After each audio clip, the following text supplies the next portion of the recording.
What's up, everyone? Welcome to the Big Ten Football Talk Podcast. I'm your host, Zach Guggenheim. Best case, worst case, episode 3 dropping. Today, we are going to be talking about Nebraska and Michigan State.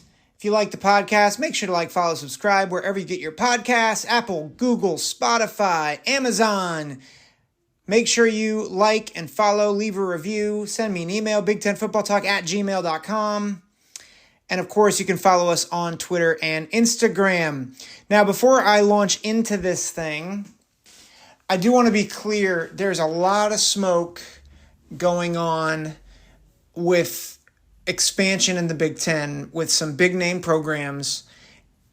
When that happens, or if it happens, we will talk about it, talk about the impact. At this point, it's a lot of smoke, which probably means there's going to be some fire to it, but until it becomes real, I'm not going to speculate. I'm going to assume that more expansion is coming, because if Colorado is trying to get out of the Pac-12 and is getting out of the Pac-12, then a lot of other teams are going to be trying to get out of there. And there's been a lot of smoke that Florida State's been unhappy in the ACC. We're going to address that when it happens. For now, best case, worst case, with I think two of the most unpredictable teams in the Big Ten. I think that, Nebraska obviously has a new coach. They have a lot of transfers, and there's a lot of excitement and enthusiasm around the program. There's been a lot of transfers, right? Billy Kemp from Virginia, Josh Fleeks from Baylor, who are contributors there. Jeff Sims at quarterback comes in from Georgia Tech. You've got other guys coming in from Texas A&M and Georgia, and just a lot of guys transferring in, and there's a lot of enthusiasm. And so that's exciting. Obviously, they have a few folks coming back too. Marcus Washington, who is maybe their number 2 receiver in this offense last year, he comes back. And, he had played at Texas for a few years before that. They're really high on their running backs, Gabe Ervin, Anthony Grant. So there's a lot of excitement. Obviously, Matt Rule coming in, just very, very excited. There's a lot of excitement, and yet you have to remember, this is a team that really struggled last year. 3 wins. Obviously fired their coach. Mickey Joseph was the interim. But the reality is, Nebraska, they've had a lot of turnover with transfers. They've had a lot of other things, but the problem to me has never been a dearth of talent. Now, they're not as talented as the best teams in the Big Ten. They're not as talented as, I think, the best teams in the West. But I never thought that they were, a 3-9 or 4-8 team. They were 4-8 last year, not 3-9. Sorry, they were 3-9 the year before. But you have to remember, they've lost, especially under Scott Frost, they lost a ton of one-score games. And now all of a sudden you've got a guy who is a proven winner. He often in his first year, both at Baylor when they were under probation and at Temple, they started off either with 1 or 2 wins. So, there's some concern there about this season. But also, I think Nebraska, from a personnel standpoint, is in a better spot. Not a much better spot, but a better spot than those other 2 programs. Obviously, Baylor, they were they were in a mess. The problem for Nebraska ultimately is the schedule. You've heard me say it probably 100 times already. The Big Ten is a loaded conference this year. It's a loaded conference, and while I don't think the West has nearly the same type of talent at the top, Wisconsin and Iowa and maybe even Minnesota, I don't think are going to be a joke this year. Like, I think Wisconsin's going to be really, really good under Luke Fickell the more I've thought about it and studied them a bit. I think Iowa, with Cade McNamara, Eric All transferring over there, they get a couple of transfer receivers. They're going to be, I think, a little bit better than people want to give them credit for. With the running joke is that Iowa can't score, but the reality is those teams got better over the offseason. They both got better quarterbacks. They both got a little bit better personnel on the outside, and they're both going to be really good defensively. So I think you have to realize that this isn't the West like in some years where it's a crapshoot, where anybody could win this thing. You just have to understand that. So that being said, if you look at last year, if you look at Nebraska and what they were able to accomplish, they were 1 point away from beating Wisconsin. They beat Iowa on the road, no less. It was a one-score game with Northwestern, one-score game with Georgia Southern. They one-score game with Purdue, who's the Big Ten West champ, one-score game with Minnesota. So again, if those games go the other way, you're talking about 8-4. The year before that, it was all these one-score games, and now you have a coach who's a proven winner at the college level, and a coach who's won at a Power 5 conference. So what does that mean for Nebraska? I think for starters, I think you have to realize the defense, it's experienced, but it's not great, right? It's not a great defense. They've got some pieces, though, on defense. So that, they have a good corner in Quentin Newsome that they're high on. They've gotten some transfer guys on the defensive side of the ball that they're excited about. I think they're excited about Sims at quarterback. I think they're excited about the running backs. I think the lines are probably going to be a little bit better than last year. The offensive line, especially. They get a guy from Georgia in Jacob Hood who's at least going to be in the 2 deep, if not competing for starting time. So they've got depth there. They got Marco Ortiz who played at Florida, and probably not going to be a starter, but again, they have more depth on the offensive line.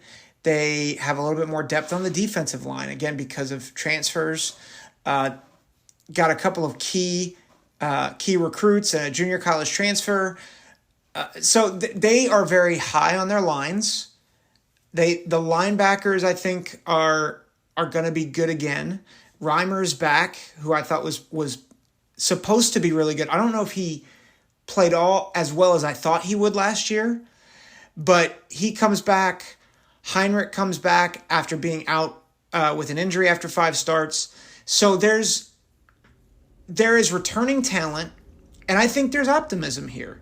Their punter, I think their punter is one of the better punters in the Big Ten, or at least as he comes in. He was Brian Buschini was the FCS punter of the year. So proven punter that comes in, and that, you might think, oh, why are we talking about a punter? Remember, they've lost a lot of one-score games over the past several years. Special teams will win you one-score games. And so you have to realize that Nebraska is probably even, middle of the pack with probably about 4 to 6 other teams in the Big Ten. I wouldn't say they're better than most of those teams, but they're certainly not in a place where they can't beat those teams. And so what does that mean in terms of worst case, best case? Well, let's go worst case. Let's go worst case first. Worst case is the transfers coming in doesn't really matter. They don't solidify. They go to Minnesota and they get blown out by the Gophers. And then they go to Colorado and Prime's got them ready to go and they lose to Colorado. Start 0-2 and it's like, here we go again. Northern Illinois and Louisiana Tech. I think Nebraska has a little bit more talent, and I think Rule is too good of a coach to lose to those teams. So I think regardless, I think worst case scenario, they beat both those teams before getting crushed by Michigan, beat by Illinois. Bye week, they're 2-4. I think in the Northwestern best case, worst case, I was like, I think Northwestern could beat Nebraska, but I think Nebraska will be good enough to beat one of the following three teams: Northwestern, Purdue, at Michigan State. I think worst case scenario is not an offer for those three. I think they get one. So, we're talking worst case, they're 3-6 before losing three straight: Maryland, at Wisconsin, Iowa. And you have to realize, Maryland, I think, could be a borderline top 25 team. Wisconsin could be a borderline top 10 team. Iowa could be a borderline top 15 team. Like, these are really good teams. And so we're not talking about is Nebraska stinks. I think that's there's a possibility. But you have to remember, too, part of this is the schedule, right? Wisconsin and Iowa are way better than last year, okay? So that's the worst case, 3-9. I think the ceiling is actually more feasible than the floor. The floor is possible. It's very possible because even with the new coach and all the talent, it's still got to coalesce, and you've got a lot of experience throughout the Big Ten. What's the best case scenario?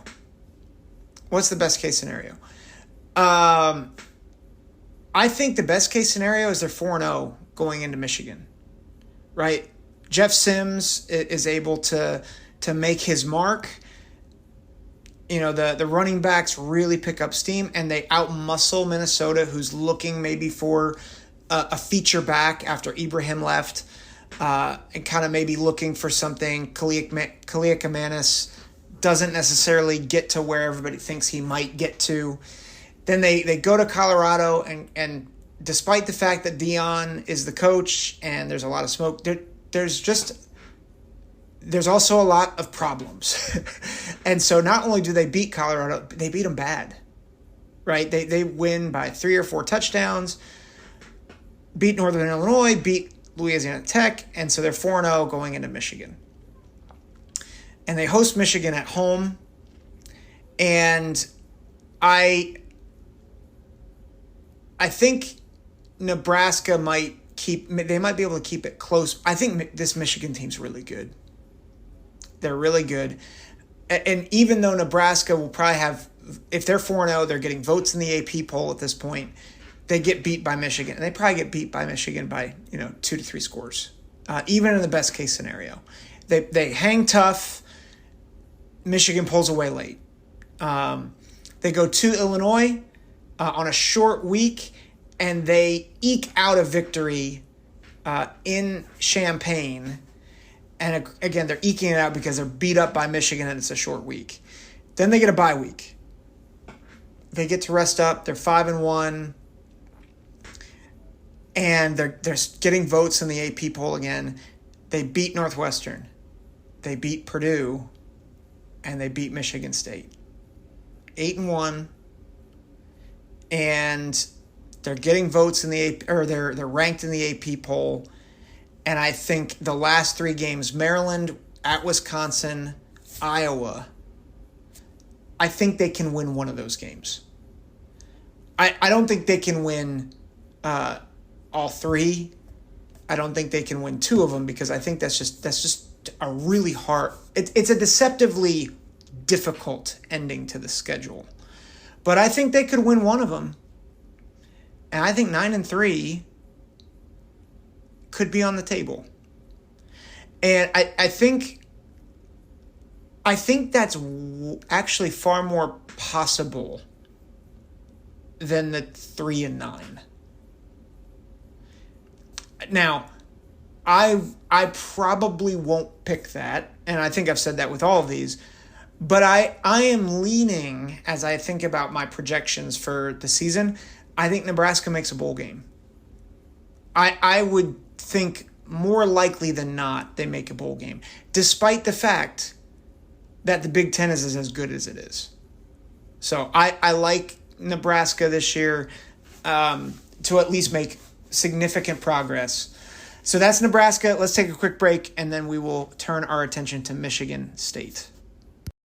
Want to make a podcast? Spotify's got a platform that lets you make one super easily, then distribute it everywhere and even earn money, all in one place for free.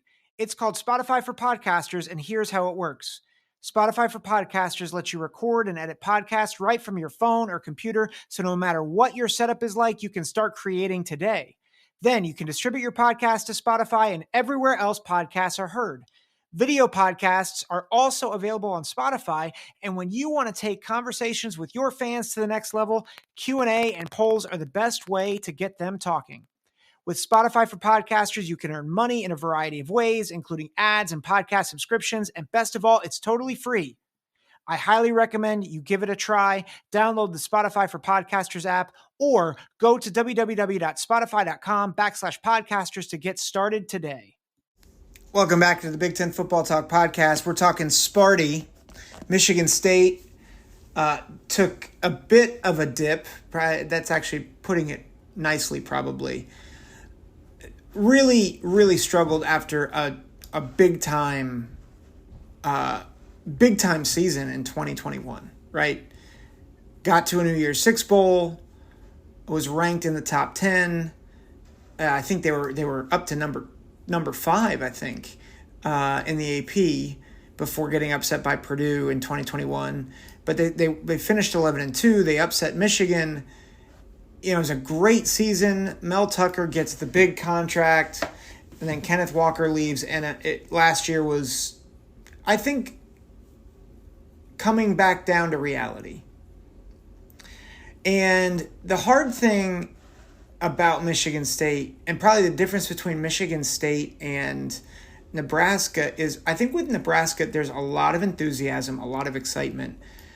I think with Michigan State, there's a lot of uncertainty, right? Who's the quarterback? Like right now, Noah Kim is probably penciled in as the starter, but it could be him, it could be Hauser, it could be Levitt, and you're talking about a sophomore and 2 freshmen. Who's going to be your number 1 wide receiver? Trey Mosley is back, but other than that, you don't really have a lot of guys that are proven. And not a lot of guys who are necessarily world beaters at that position. At tailback, you have Jalen Berger, and you have some other guys who I think they're high on, but none of them are Kenneth Walker. And so you don't really have a lot of explosiveness, maybe outside of Mosley. I think they're excited about their tight ends. Nick Samick is back as the starting center. He anchors that offensive line. The offensive line has 4 starters back. So, there's some optimism with the offensive line.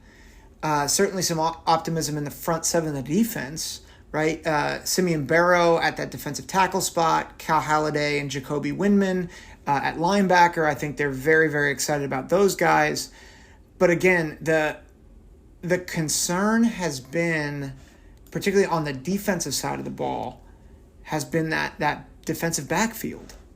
And then with the quarterback issues, there's been a lot of inconsistency at quarterback. There are certainly pieces that are really, really good, but I think it's just tough with all the uncertainty, all the transfers. Peyton Thorne transferred out. Keon Coleman transferred out. Those were your top, maybe your top 2 offensive playmakers outside of Keon Coleman. And now you don't have those guys. And not only that, but you're in the toughest division in the second best conference. And honestly, I don't think there's a ton of difference between the SEC and the Big Ten. Not this year, at least. And if you look at Phil Steele's schedule difficulties, I said Nebraska's schedule is a little difficult. He still had it in the 50s, like it's 51. So top half, and for Big Ten West, it's tough, right? But it's not, it's not terrible, right? Michigan State's schedule, according to Phil Steele, is the third most difficult schedule in the country. Now, they start with 2 gimmies. Central Michigan is not very good. And Richmond is obviously an FCS team. And then it gets real. So just to go give you context, I'll start with worst case, as I often do. The worst case scenario is 2-10. Central Michigan, Richmond, and then you got Washington, Maryland, at Iowa. I think all those teams will be favored over Michigan State. Then you get a bye at Rutgers, who I think Rutgers has enough to upset Michigan State. Right? Like they only beat Rutgers by 6 last year. And then they get Michigan at home, at Minnesota, Nebraska at home, at Ohio State, at Indiana, who, by the way, Indiana beat them last year, and then Penn State. I mean, you're talking at least 5 to 7 top 25 teams on that schedule. Like, Washington might win the Pac-12. And then you've got a division where I think Maryland's a borderline top 25 team. Iowa, you're at Iowa. You're at Ohio State. It's a brutal, brutal schedule. And where their strengths are, they can be met with greater strength, right? Offensive line. Okay, the offensive line's solidifying, but you got to face a lot of teams who've got really good defensive lines. You've got a good front seven, but you know what? You got to face a lot of teams with good offensive lines that can block that front seven. Good running games. So, and then to make matters worse, they face a lot of teams that have some firepower, and that's where they're weak. So I think the worst case is 2-10. And I'll be quite honest with you, I think that's way more likely than the ceiling. Now, just to give a little hope, what's the ceiling for Michigan State? I don't think they were as bad as their 5-7 record last year, right? Like I think they let Washington beat them a few times. They got crushed by Washington, and I think it just kind of took the wind out of the sails. And then they had to deal with Minnesota. They had to deal with Maryland. They had to deal with Ohio State. But you know what? They beat Wisconsin. They beat Illinois. They beat Rutgers. If they beat Indiana, they're bowl eligible last year. And that, I think we have to understand that's an important thing to realize. So can they get bowl eligible this year? I think it's possible. I don't think it's likely. I think they're going to have to fight for it. But here's what I would say. I think Central Michigan and Richmond are gimmies. I think Washington, I don't think they can beat Washington. You're talking about a team that has a deficiency in the back end going up against a receiving core that I think is only outmatched by Ohio State. Like, Washington's receivers are legit. And they don't have the defensive backs to keep up with them. I do think they can beat Maryland. Like, I think they can probably not handle Maryland, but I think they could upset Maryland. And I think they could beat Iowa. Now, it's at Iowa. That makes it a little bit tougher. But I think Iowa is the type of team, similar to Wisconsin last year, where like if you're facing a team that's going to slug it out, Michigan State can spring an upset. So I think best case 4-1 going into the bye. And then they get Rutgers. They go to Rutgers 5-1. And it just gets hard. They're not beating Michigan. Like, I know people might point to 2021 and say, oh, they could beat Michigan. They could upset them. They're not beating them. They had Kenneth Walker. And Michigan, people don't realize Michigan, as good as they were in 2021, this version of Michigan is a legit national championship contender. Like, I could see them hanging with Georgia. At least this year's version of Georgia. They're not going to beat Michigan. At Minnesota, they can win that one. And so you're talking about 6-2 at that point. They can beat Nebraska. It'll be tough, but they can do that. They lose to Ohio State. They're not going to beat Ohio State. Too much firepower. But they can beat Indiana. And they could beat Penn State. Or, no, they can't beat Penn State. Sorry. They're not going to beat Penn State. It'd be hard-pressed to see anyone beat, in the East, beat any of the top three. Because that's how good they are. I think Michigan, Ohio State, and Penn State have really separated from the rest. I think Maryland might be the one that might be able to get one of them this year. And we'll talk about that on the next pod. But I just don't think Michigan State has the ability, the personnel to do it. I'll be quite honest with you. I think 8-4, again, I think it's the best case. I think it's like a 3% chance. It's not likely. And I think Spartan fans, I just want you to know, this I think is going to be a hard season. And I like Mel Tucker. I think it's unfortunate that he went 11-2 in 2021. Because I think it raised the expectations so high. And it forced Michigan State to giving him a $95 million contract, which I didn't have a problem with. I still don't have a problem with it because they didn't want to lose him. They wanted continuity. But this is it's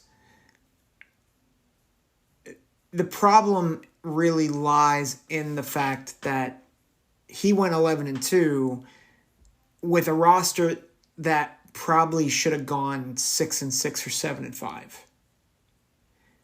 And so now people are seeing last year and this year, and they're like, oh, man, this is really bad. He's not a good coach. And I'm like, no. The reality is they caught lightning in a bottle with Kenneth Walker. And they had a good group of receivers where they could spring a few upsets and win some big games. But when they played teams that exposed their weaknesses, you really saw the talent level, like that where their talent level was. And so, I think if Michigan State goes 6-6, it's a great coaching job. Now, I think one of the key things that Tucker has to do after this season, he's got to keep his guys there. Like losing Peyton Thorne, I know people are hot and cold about Peyton Thorne, but having consistency there would be key for them, right? Keeping their best receivers there, keeping Keon Coleman there is really important. And the fact that he couldn't do that, I think it speaks to maybe where he needs to grow as a coach and maybe change philosophy there. But that'll do it for best case, worst case. This has been Nebraska and Michigan State. Again, keep it locked in here at the Big Ten Football Talk podcast. This is Zach Guggenheim signing off. Take care. God bless.